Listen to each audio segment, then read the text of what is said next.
तो आज हम देखेंगे कि ऑप्शन ट्रेडिंग क्या होती है, ऑप्शन ट्रेडिंग क्यों करी जाती है, उसको समझने की कोशिश करेंगे। ये एक सीरीज होगी जिसका पहला पार्ट आज मैं रिलीज कर रहा हूँ। इसमें देखते हैं कि ऑप्शन ट्रेडिंग को समझने की कोशिश करते हैं क्या होती है।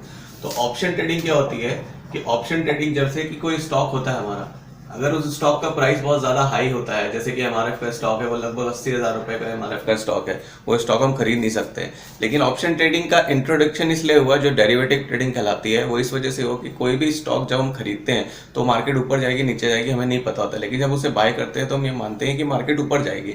तो इसलिए उस अपने बाइंग को और उस पैसे को हेज करने के लिए हम एक ऑप्शन खरीद लेते हैं, जैसे कि जिसे हम पुट ऑप्शन कहते हैं कि हमने पुट ऑप्शन खरीद लिया, तो अगर मार्केट नीचे भी जाती है तो हमारा जो लॉस है, स्टॉक से होने वाला लॉस, वो इस पुट के प्रॉफिट से हेज हो सकता है, यानी कि हमारी पोजीशन है वो हेज हो सकती है। तो ये इंट्रोडक्शन ऑप्शन ट्रेडिंग का जो सेबी में यानी कि हमारे स्टॉक एक्सचेंज में हुआ था, वो हेजिंग के पर्पज से हुआ था। बट अब इस लोग इसको ट्रेडिंग के पर्सपेक्टिव से भी लेने लगे हैं। तो हम देखेंगे अगली वाली सीरीज में देखेंगे कि ऑप्शन ट्रेडिंग में ट्रेडिंग कैसे होती है, उसको कॉल और पुट का क्या मतलब होता है, हम इंडेक्स में ट्रेडिंग कैसे करते हैं, हम स्टॉक्स में ट्रेडिंग कैसे करते हैं, इन सबको जानने की कोशिश करेंगे अगली आने वाली सीरीज में।